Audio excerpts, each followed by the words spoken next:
The charity gala at the Grandview Hotel was the kind of event where Seattle's elite came to be seen. Crystal chandeliers cast fractured light across marble floors, and the air smelled of imported roses and expensive cologne. 32-year-old Elena Hartwell stood near the champagne fountain in a black dress she'd bought 6 years ago, watching her husband of 8 years laugh with a woman in emerald silk. His hand rested on the small of the other woman's back, fingers spread possessively, the same way he used to touch Elena before meetings, before dinners, before everything changed. The woman was Victoria Chan, 26, daughter of David Chan, the CEO of Meridian Technologies, where Elena's husband Marcus worked as Senior Vice President of Operations. Victoria leaned into Marcus, whispering something that made him throw his head back in genuine delight, a sound Elena hadn't heard directed at her in 18 months. Then Marcus turned, caught Elena's eye across the room, and his expression shifted from joy to something clinical and cold. He excused himself from Victoria and walked toward Elena with the measured stride of a man about to deliver bad news he'd rehearsed. When he reached her, he didn't touch her, didn't even stand particularly close. He simply said, in a voice barely above the chamber quartet playing Vivaldi, "I need you to make this easy. Sign the papers tomorrow. My lawyer will send them to your email tonight." Elena held her champagne flute with both hands, feeling the stem press against her palms. "We're doing this here?" Marcus glanced back at Victoria, who was watching them with curiosity, then returned his attention to Elena. "I've already moved my things out. The lease is in your name so you can have the apartment. I'm being generous." He spoke like he was discussing a corporate restructuring, clean and efficient. "Victoria and I are getting engaged next month. Her father is promoting me to executive vice president. It's better for everyone if we handle this quickly and quietly." Elena studied his face, the face she'd kissed on their wedding day, the face that used to smile at her over Sunday morning coffee.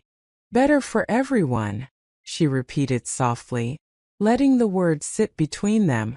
"Yes," Marcus said, straightening his tie, a nervous habit that betrayed his discomfort despite his controlled tone.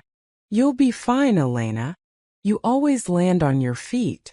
Then he walked away, back to Victoria, back to his new life, leaving Elena standing alone by the champagne fountain with 300 witnesses who hadn't heard the conversation but would certainly notice when the divorce announcement came. Before we go any further, welcome to Leora Folktales, where we bring you stories of betrayal, revenge, and justice that will leave you speechless. If you believe no one should be discarded like yesterday's news, hit that subscribe button right now and turn on the notification bell so you never miss a story. Drop a comment telling us where you're watching from, and if you've ever felt underestimated by someone who should have valued you, let us know. This story is about to take turns you won't see coming, and you're going to want to be here for every single moment. Now let's continue with Elena's story, because what Marcus didn't know was about to destroy everything he thought he'd secured. Elena didn't cry at the gala. She finished her champagne, set the glass on a passing waiter's tray, and left through the side entrance where valets were smoking cigarettes and complaining about tips. She walked 4 blocks to her car in heels that had cost more than they were worth, drove to the apartment she'd apparently been granted like a consolation prize, and sat in the parking garage for 20 minutes before going inside. The apartment was exactly as she'd left it that evening. Clean, organized, impersonal. Marcus had indeed taken his things. The closet had gaps where his suits had hung. His gaming console was gone from the entertainment center. Even his stupid protein powder had been removed from the kitchen cabinet. He'd been thorough, she'd give him that. Elena changed into sweatpants and an old Stanford t-shirt, made chamomile tea she wouldn't drink, and opened her laptop. The divorce papers arrived in her email at 11:47 p.m., exactly when Marcus said they would. She read through them carefully, noting the language, the asset division, the timeline. Marcus was offering her the 12-year-old Honda, the apartment lease for the remaining 4 months, and half of their joint savings account, which amounted to $8,000. He was keeping his Meridian Technologies stock options, his 401k, his newer Tesla, and apparently his dignity. The papers requested she sign and return them within 72 hours to expedite the process.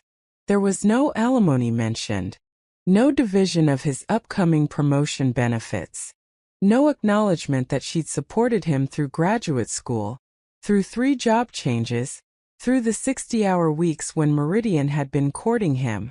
The agreement assumed she'd contributed nothing of value to their marriage except her presence, which was now inconvenient. Elena closed the laptop and picked up her phone. She scrolled through her contacts until she found the name she wanted. James Hartwell, her older brother, a corporate attorney in San Francisco who specialized in hostile takeovers and contract disputes. She sent him a text. Marcus just served me divorce papers. I need to talk to you about Meridian Technologies. Call me when you're up. Then she went to bed and slept better than she had in 6 months. James called at 6:30 the next morning, which meant he'd been awake since 5, which meant he was already intrigued. Tell me everything, he said without preamble. Elena sat up in bed, rubbed her eyes, and gave him the condensed version. The gala, the announcement, the papers, Victoriachin, the promotion. When she finished, there was silence on the other end for exactly 7 seconds. Does Marcus know about Hartwell Capital? James asked carefully. Elena smiled for the first time since the gala. He knows I have family money. He doesn't know how much. He's never asked detailed questions. Another pause. Does he know you're the primary stakeholder in HCG Holdings? No, Elena said. Why would he? I've never discussed my portfolio with him. He thinks I do freelance consulting work. He's never been curious about what that actually means. James made a sound that might have been a laugh or might have been something darker. Elena, HCG Holdings owns 43% of Meridian Technologies. You're not just a stakeholder. You're the controlling interest. David Chun has been CEO for 12 years because you've allowed it. The board answers to you. Elena pulled her knees up to her chest, wrapping her free arm around them. I know. Does Marcus know this? No. Does Victoria? I doubt it. Her father might, but I've never met her, and I've kept my involvement quiet. I inherited the portfolio from grandmother 6 years ago, right after Marcus and I got married. I've managed it remotely through proxies and board representatives. I've attended maybe 3 meetings in person, always under corporate representation. The Chun family knows Hartwell Capital exists and knows we hold the majority shares, but they don't know I'm the Hartwell in question. They think it's you or father. James was quiet for a moment, thinking, this is nuclear, Elena. If you want to, you can detonate Marcus's entire future in about 48 hours. But you need to be sure. Once you do this, there's no going back. Elena looked at the divorce papers still pulled up on her laptop screen, at the contemptuous terms, at the assumption she would simply accept being erased. I'm sure, she said. Good, James replied. Don't sign anything. I'll be in Seattle by tonight. We need to move carefully, but we need to move fast. Marcus called her 3 times that day. She didn't answer. He texted asking if she'd received the papers. She didn't respond. By evening, he was irritated enough to leave a voicemail. Elena, this is childish. We agreed to handle this professionally. All you have to do is sign. Don't make this difficult. She saved the voicemail and went to meet James at a restaurant downtown, a quiet Italian place where they could talk without being overheard.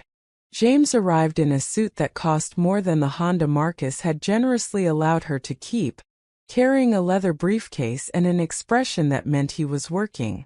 They ordered wine and pasta neither of them would finish, and James spread documents across the table like he was preparing for war. "Here's what we know," he said, keeping his voice low. "David Chin's contract as CEO is up for renewal in 6 weeks. The board vote happens at the annual shareholders meeting on the 15th of next month. Normally this would be a formality, automatic renewal, handshake and champagne. But the bylaws state that any stakeholder holding more than 20% can call for a leadership review and propose alternative candidates. You hold 43%. You don't need anyone else's approval." Elena sipped her wine. "What happens if I call for a review?" "You trigger a full audit of executive performance, compensation structures, and strategic direction. It delays the renewal and opens the door for you to propose changes, including personnel changes. You can't fire David outright without cause, but you can make his position uncomfortable enough that he might choose to negotiate." "And Marcus?"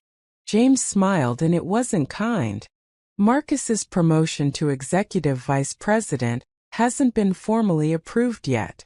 It was announced internally but hasn't gone through official board channels. If you call for the leadership review, all pending executive appointments get frozen until the review is complete. Marcus stays exactly where he is, or potentially lower if the restructuring suggests his position is redundant." Elena set down her wine glass. "How fast can we do this? I can have the paperwork filed with the board by Monday morning. The review would be called for the next scheduled board meeting, which is in 11 days. David will fight it, obviously, but he can't stop it. The bylaws are clear." "Do it," Elena said. "And the divorce papers?" "Ignore them," James said. "Let him wait. Let him wonder. In 72 hours he'll start to panic, and that's when people make mistakes." 72 hours later, Marcus showed up at the apartment. Elena heard his key in the lock and realized he'd kept a copy, which was either sentimental or strategic, and she suspected the latter. He walked in without knocking, found her sitting on the couch with her laptop and a cup of tea, and stared at her like she'd personally betrayed him. "You didn't sign," he said flatly. Elena looked up from her screen. "No, I didn't." "Why not?" She closed the laptop, set it aside, and folded her hands in her lap. "Because the terms weren't acceptable." Marcus laughed, sharp and incredulous. "The terms were generous, Elena. I'm giving you the apartment. I'm giving you half the savings. What more do you want?" "I want you to stop pretending you're doing me a favor," Elena said calmly. "You're leaving me for your boss's daughter because it benefits your career. That's fine. People make choices. But don't insult my intelligence by framing it as generosity." Marcus's jaw tightened. "This isn't about intelligence. This is about you being bitter." "I'm not bitter," Elena said, and it was true. She felt many things: sadness, anger, a cold kind of clarity, but bitterness wasn't one of them. "I'm just not interested in making your transition convenient." "You're going to make this difficult?" Marcus asked, his voice dropping to something dangerous. "After everything I've done for you? After I've supported you for 8 years?" Elena almost laughed. "Almost. You've supported me?" "Yes," Marcus said, taking a step closer. "You've been coasting on freelance work that barely pays rent. I've been carrying us financially. I've been the one with the stable career, the one making real money. And now you're going to punish me for wanting more." Elena looked at him, really looked at him, and realized he genuinely believed this. He genuinely thought he'd been the provider, the stability, the success. He'd never once asked what freelance consulting meant. He'd never looked at her bank statements. He'd never wondered why she never seemed stressed about money. He'd assumed, and she'd let him, because it hadn't mattered until now. If you're still watching at this point, Drop a comment with "I'm still here." And let's see who's truly following this shocking story. Because what happens next is going to blow your mind, and I need to know you're ready for it. Marcus has no idea what's coming, and neither does Victoria or her father. Stay with us. Get out, Elena said quietly. Marcus blinked. What? Get out of my apartment. You don't live here anymore. You kept a key without asking. That's trespassing. Leave or I'll call the police. For the first time, Marcus looked uncertain. Elena, come on. Be reasonable. I am being reasonable, she said, standing up, meeting his eyes. You want a divorce? Fine. We'll do it properly, through lawyers, through court if necessary. But you don't get to walk into my home and lecture me about gratitude. You made your choice. Now live with it. Marcus stared at her for a long moment, then turned and walked to the door. Before he left, he looked back. You're going to regret this, he said. Elena didn't respond. She just watched him leave, heard the door close, heard his footsteps fade down the hallway. Then she picked up her phone and texted James. He came by. He's rattled. How's the filing going? James responded immediately. Submitted this morning. Board meeting is set for next Thursday. David Chun just found out. He's furious. Elena smiled. Good. The next week moved like a chess game, deliberate and unforgiving. David Chun called an emergency meeting with his executive team to discuss the unexpected stakeholder review, which was corporate speak for someone just threw a grenade into our boardroom. Marcus attended that meeting. He sat in his usual seat at the long conference table, across from Victoria, next to 3 other vice presidents, and listened as David explained that Hartwell Capital had invoked a leadership audit, and that all pending executive changes were on hold until the review was complete. This is unusual, David said, his voice controlled but tight with anger. Hartwell has been a silent partner for years. This kind of aggressive move suggests they're unhappy with our direction, or they're positioning for a power play. Either way, we need to be prepared. One of the other vice presidents, a woman named Sandra Kim who ran marketing, raised her hand. Do we know who specifically at Hartwell initiated this?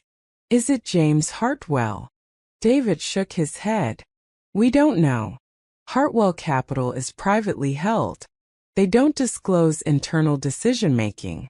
My contact at their legal firm says the directive came from the primary stakeholder, but they wouldn't give me a name. Marcus felt a cold prickle of unease, though he couldn't articulate why. Hartwell Capital. He'd heard that name before. Elena's last name was Hartwell, but that was a coincidence. Her family had money, old Seattle money from timber and shipping, but she wasn't involved in corporate ventures. She did freelance consulting. She'd never mentioned investment portfolios or board seats. It couldn't be connected. Victoria caught his eye across the table and gave him a worried smile. Her promotion to Director of Strategic Partnerships was also frozen. Their engagement announcement, planned for her father's birthday party in 2 weeks, was now awkward timing. Everything was on hold, waiting for this review to resolve. After the meeting, Marcus pulled David aside. How long will this take? David's expression was grim. Minimum 3 weeks, possibly 2 months if they drag it out. They've requested full financial disclosures, performance reviews for all executive staff, and strategic planning documents for the last 5 years. It's a proctology exam disguised as due diligence. Can they do this? They own 43% of the company, Marcus. They can do whatever they want. Marcus felt his carefully constructed future starting to crack. What do?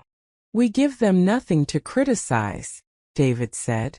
We run clean, we document everything, and we wait for them to show their hand. In the meantime, keep your head down and don't give anyone a reason to question your value here.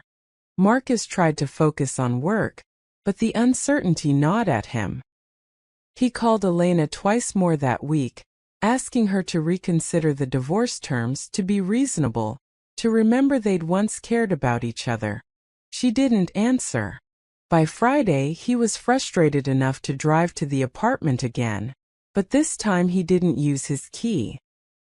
He knocked, and Elena answered wearing jeans and a sweater, her hair pulled back, looking tired but composed. "I don't want to fight," Marcus said before she could speak. "I just want to understand why you're making this so complicated." Elena leaned against the doorframe. "Because you made it complicated when you decided I wasn't worth honoring." "That's not fair," Marcus said. "Life isn't fair," Elena replied. "You taught me that 3 weeks ago at a charity gala." Marcus ran a hand through his hair, a gesture of exasperation. "What do you want, Elena? Really? What will it take for you to sign the papers and let us both move on?" Elena considered this.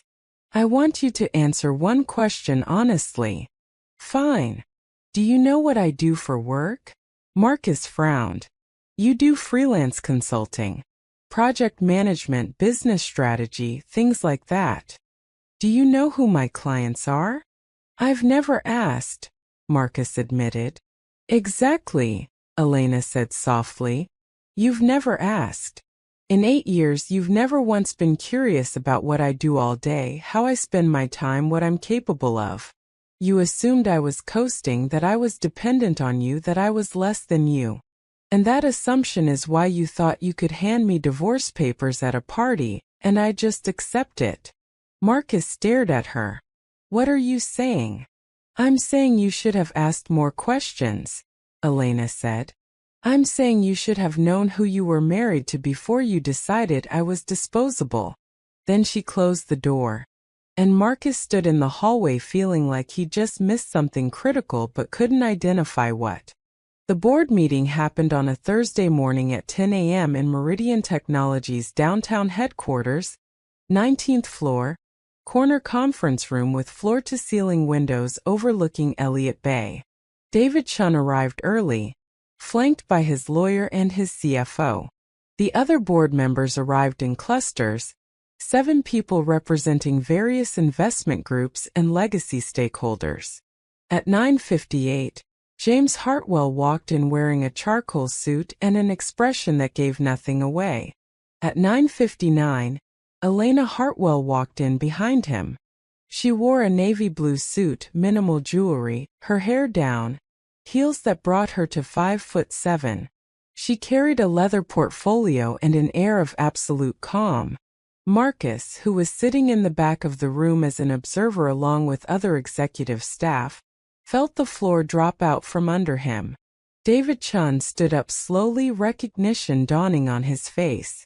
"Miss Hartwell," he said carefully, "I didn't realize you'd be attending personally. I thought it was time we met face to face," Elena said, her voice carrying across the room with perfect clarity. "I've been managing my portfolio remotely for 6 years, but given the importance of this review, I felt my presence was necessary." She took a seat at the head of the table, the seat reserved for majority stakeholders, and James sat beside her. The other board members exchanged glances. Marcus felt like he was watching a play where everyone knew the script except him. David remained standing. "With all due respect, Ms. Hartwell, this review is unprecedented. Hartwell Capital has been a supportive, hands-off partner since your grandmother's initial investment in 1987. This sudden intervention raises questions about your confidence in our leadership." Elena opened her portfolio, pulled out a bound report, and slid it across the table toward David. "This document outlines my concerns regarding executive compensation structures, strategic diversification, and long-term growth projections. I've highlighted several areas where I believe Meridian is underperforming relative to market position. The review isn't personal, Mr. Chun. It's practical." David picked up the report, his jaw tight. "And the timing? 6 weeks before my contract renewal. The timing is relevant to the contract renewal, Elena said evenly. I want to ensure that leadership decisions moving forward are aligned with shareholder interests. That includes evaluating not just your performance, but the performance and judgment of your executive team. She let her gaze drift across the room, landing briefly on Marcus before returning to David. Marcus felt ice slide down his spine. Victoria, sitting 3 seats away from Marcus, looked between Elena and her father with growing alarm. Dad, what is she talking about? David held up a hand, silencing his daughter, his eyes never leaving Elena. Are you questioning my ability to lead this company? I'm questioning whether your recent decisions prioritize company value or personal interests, Elena said. She pulled out another document. For example, 3 weeks ago you announced the promotion of Marcus Hartwell to Executive Vice President without board approval, and without completing the standard performance review process required for C-suite appointments. That promotion coincided with your daughter Victoria beginning a personal relationship with Mr. Hartwell following his separation from his wife. The optics are problematic. The room went dead silent. Every board member turned to look at Marcus and Victoria. David's face flushed. That promotion was based on merit. Then you'll have no trouble demonstrating that merit during the review, Elena said calmly. I've requested Marcus's performance evaluations for the last 3 years, his project outcomes, and comparative analysis against his peers. If the promotion is justified, the data will support it. James leaned forward. We've also requested documentation regarding any potential conflicts of interest involving executive personal relationships and advancement decisions. It's standard procedure during leadership audits. Victoria made a small sound, something between a gasp and a protest. Marcus couldn't move. He was staring at Elena, at this woman he'd lived with for 8 years, who was systematically dismantling his career with surgical precision while discussing it like a quarterly earnings report. David sat down heavily. You're the Hartwell he's married to. It wasn't a question. Elena met his eyes. I'm the Hartwell he was married to. We're currently in divorce proceedings. Another board member, an older man named Robert Finch who represented a venture capital group, cleared his throat. Ms. Hartwell, are you using this review as leverage in a personal dispute? No, Elena said simply. I'm using this review to ensure that the company I'm the majority stakeholder in is being run ethically and effectively. The fact that my personal life intersects with that review is unfortunate, but irrelevant to the underlying questions about leadership and judgment. She looked at Marcus directly for the first time. My husband chose to leave me for an executive's daughter and accept a promotion facilitated by that relationship. Those are his choices, but they're also data points that speak to character and decision-making, which are relevant when evaluating someone for a C-suite position. Marcus found his voice, though it came out rough. Elena, you can't do this. I can actually, Elena said. I'm doing it right now. James pulled out a stack of papers. The review will take approximately 4 weeks. During that time, all pending promotions are frozen, all executive compensation packages are under examination, and all major strategic decisions require majority stakeholder approval. At the end of the review, Ms. Hartwell will present her recommendations to the board, and we'll vote on leadership continuity and structural changes. David looked at Elena with something that might have been respect or might have been hatred. You could destroy this company. I could, Elena agreed. But I won't. I'm going to make it better. I'm going to make sure it's run by people who understand loyalty, ethics, and the difference between professional merit and personal convenience. She closed her portfolio. Gentlemen, I'll see you in 4 weeks with my findings. In the meantime, I expect full cooperation and transparency. Thank you for your time." The meeting ended.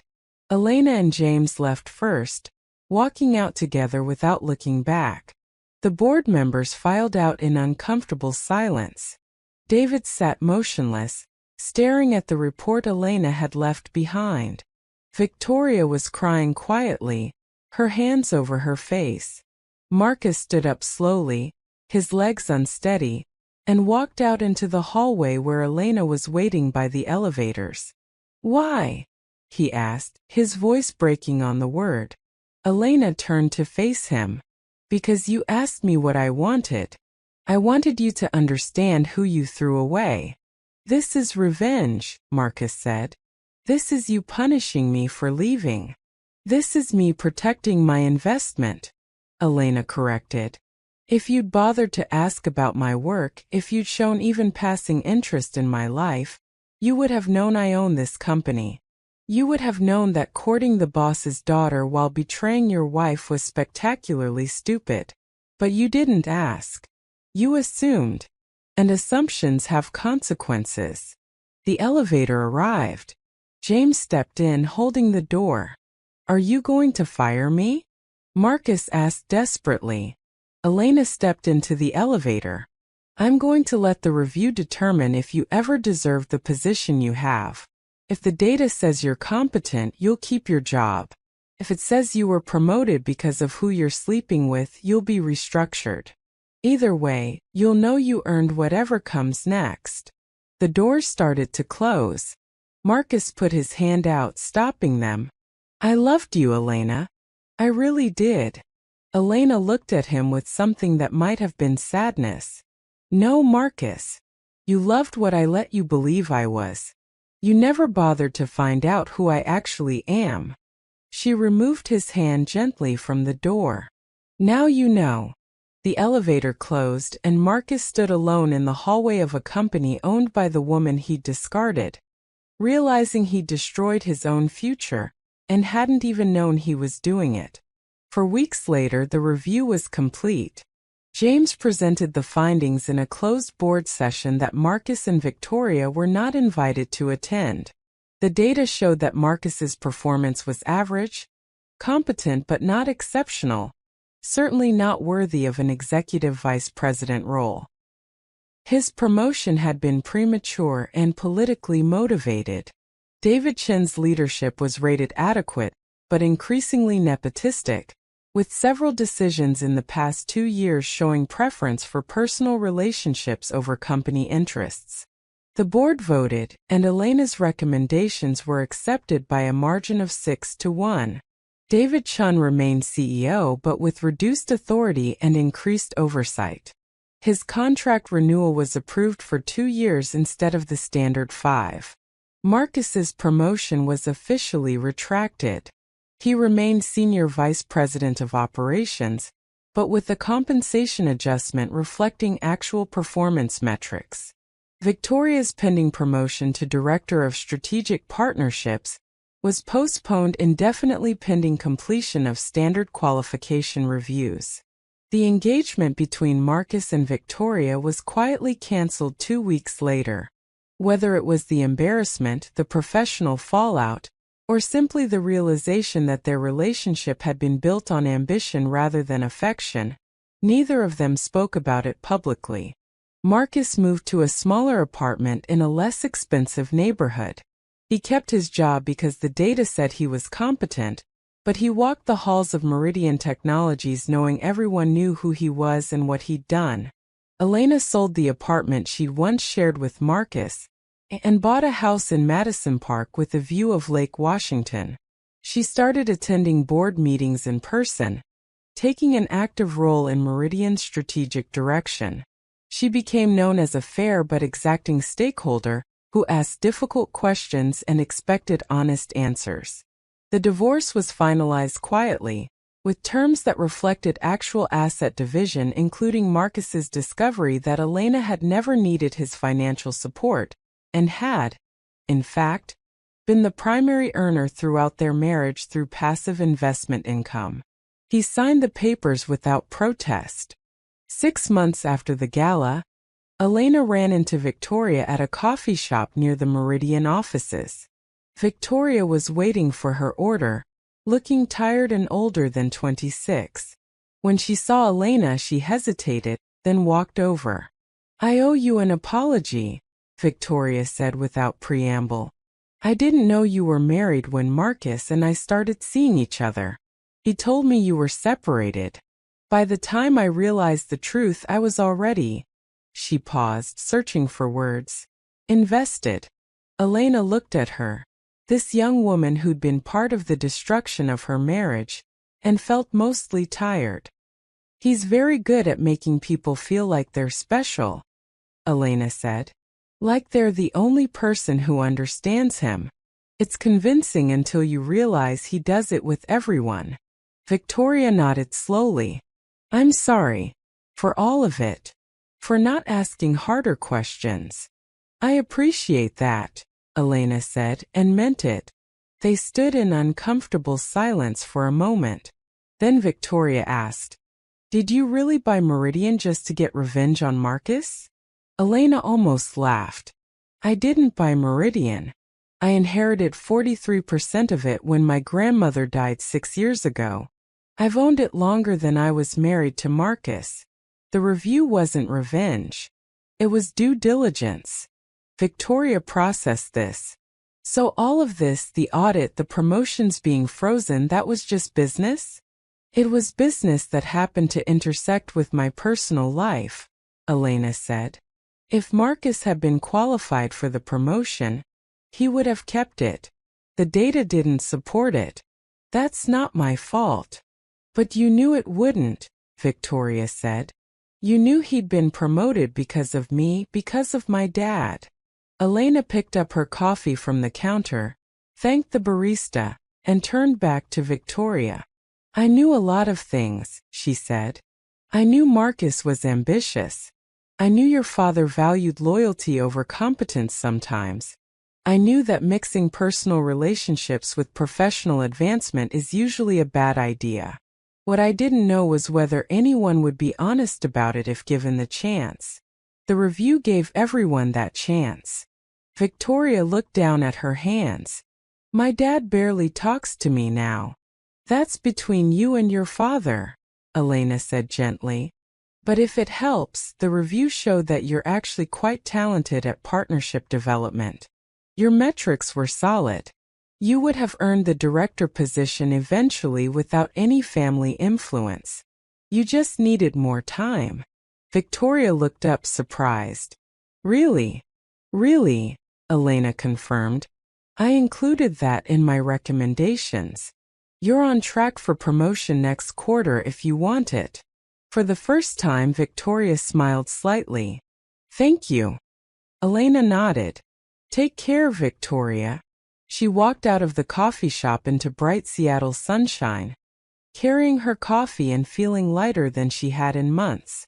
A year after the gala, Elena attended another charity event, this one for children's literacy, held at the Museum of History and Industry. She wore a different black dress, newer, more expensive, one that fit the woman she'd become rather than the woman she'd been.